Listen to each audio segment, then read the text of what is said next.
So in the last video, we discussed about the smart grid layered architecture.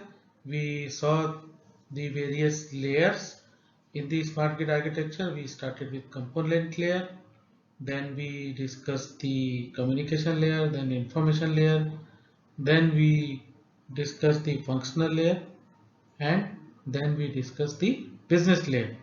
Now let's discuss all those layers which we discuss in the architecture one by one and see the details which are there in the individual layers. So in this video we will especially talk about the smart grid communication layer.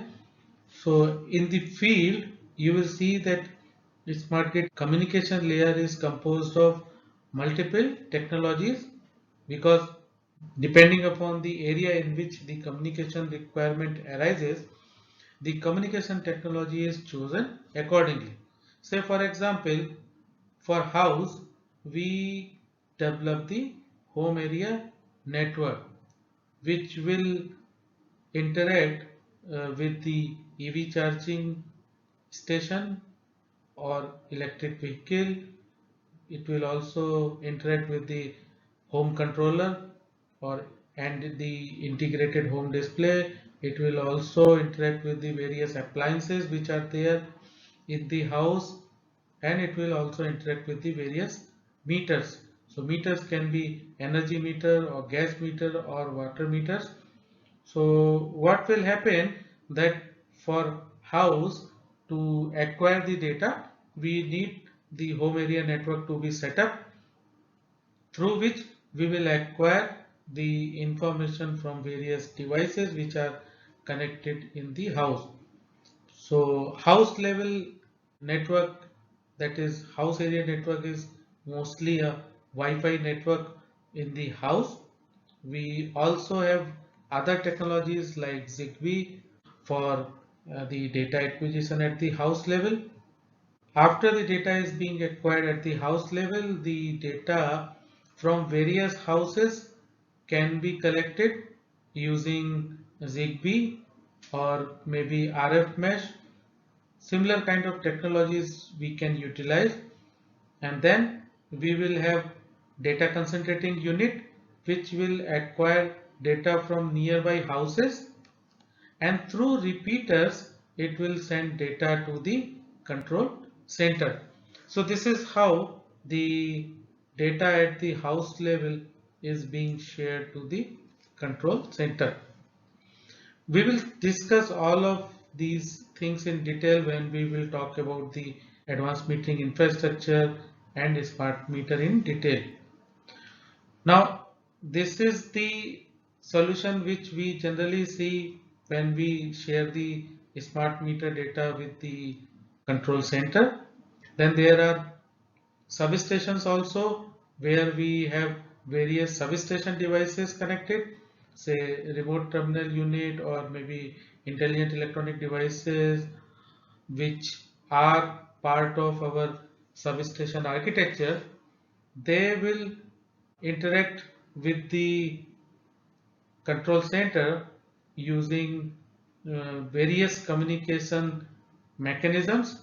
One of them is like optical fiber network, which we can utilize to share the data over a long distance, or we can utilize the wireless network also to share the data to the control center.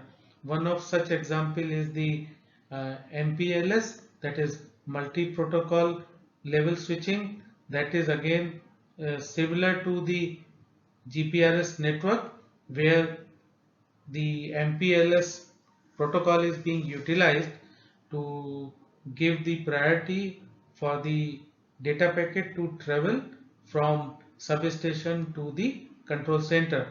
So various possibilities are there to create the wide area network or the neighborhood area network for sending the data from substation to the control center.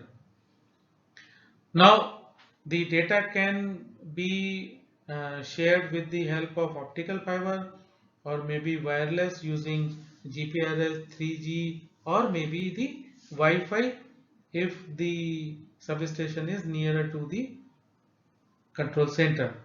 So different technologies have different limitations. So when we will discuss the communication technologies in detail, we will discuss how the various communication technologies can be utilized in various functional applications at the power system network. Other possibilities are like the houses can be directly connected to the optical fiber, or we can use PLC, that is power line communication, for sharing the data.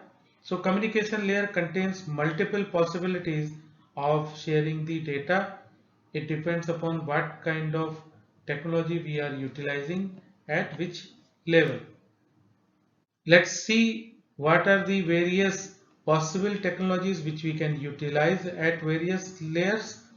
Say for example, at house level, where we develop the house area network, the major requirement is to exchange the information among various devices installed in the house itself, say home appliances or the controller of the house or the smart meter and so on.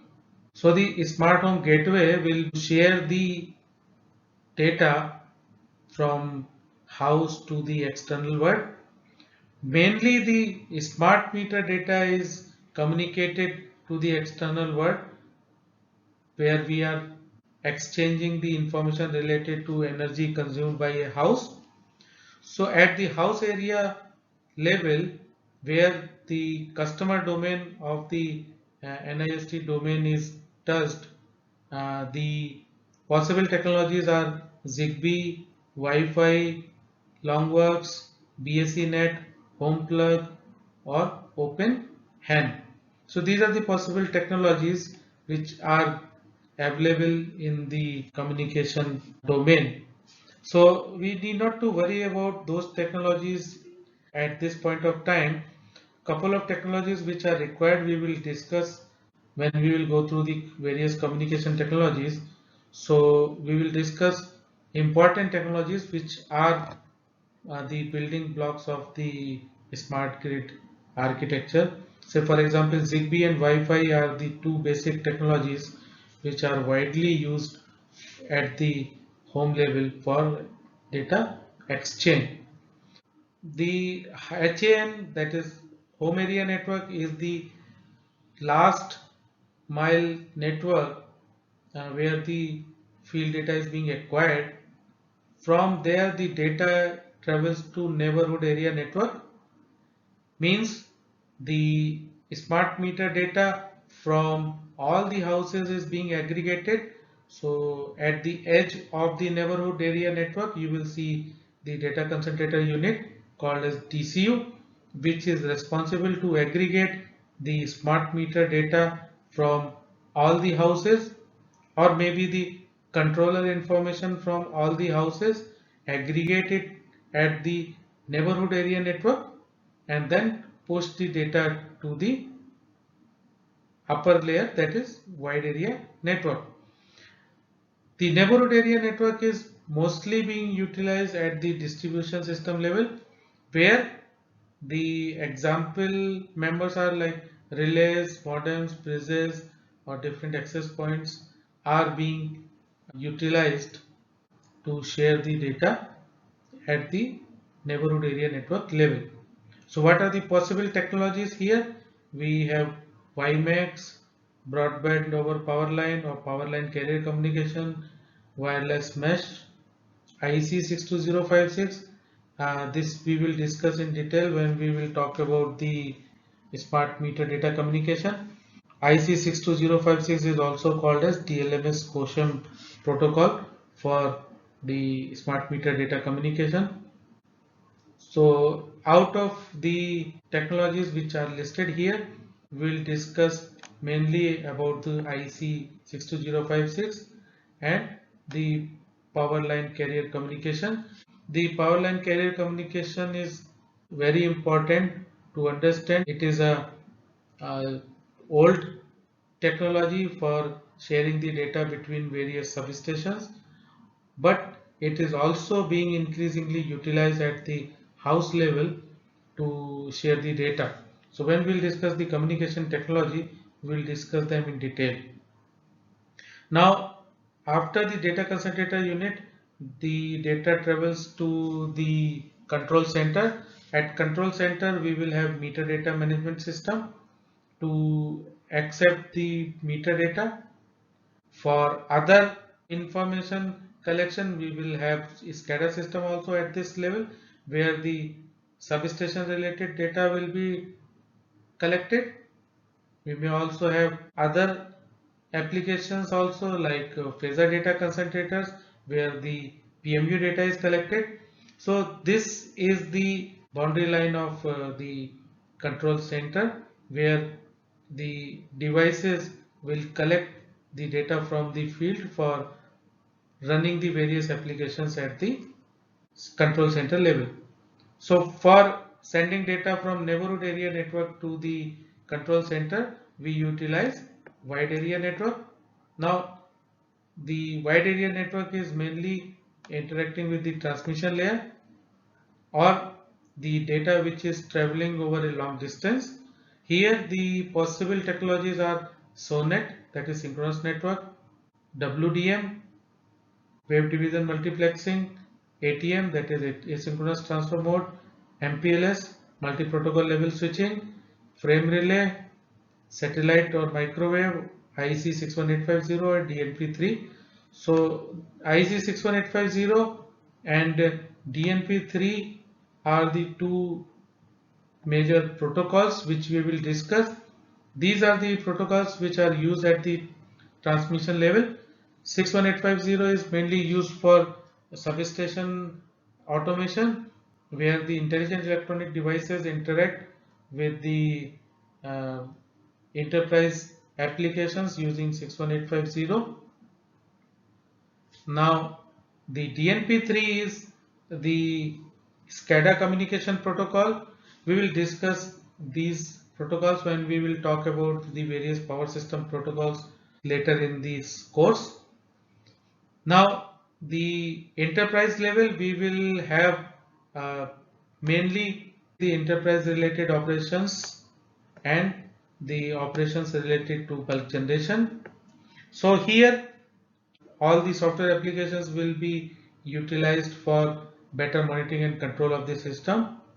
The example applications are metadata management system, customer information system or billing, outage management system, workforce management system, energy management system, distribution management system, and these SCADA applications. So all these applications are part of the enterprise layer of the communication.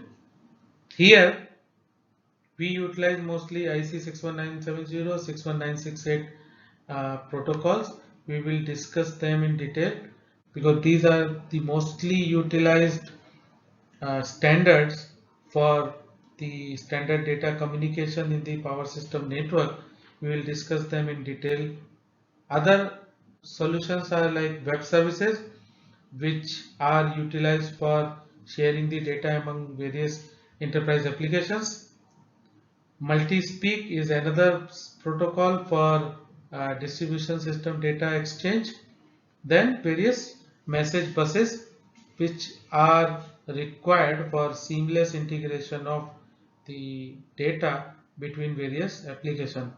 One of such is the enterprise service bus, which ensures the standard way of data sharing between various software applications. Now, after the enterprise level, you will have the external world where the information is shared with the external world for the other activities or maybe sharing the information with the various stakeholders. So here the NIST domain which we can map is the market and the service provider. The example applications are like retail application, the aggregator operations, regulator operations, maybe customers or the various service provider operations. So these are mainly the software driven applications where we will use the software related protocols. The most common is the internet protocol, which we commonly use to access the World Wide Web. Then enterprise business XML, that is EBXML, for sharing the business related data. And then IEC 60870-6, that is ICCP, Inter Control Center Communication Protocol. This we will discuss when we will discuss the various SCADA protocol, what does it mean and why we use it. So basically, if you see the complete communication architecture, you will come to know that at various layer we use various technologies depending upon the area where the information is being collected. So the information is collected or generated at house area level, then it travels to neighborhood area network, then wide area, then enterprise. So all those four components are part of the enterprise level activities. That means these are part of particular utility. So after this, the information is shared in the external world for any information processing by the various stakeholders. So we will discuss couple of important technologies when we progress in this course.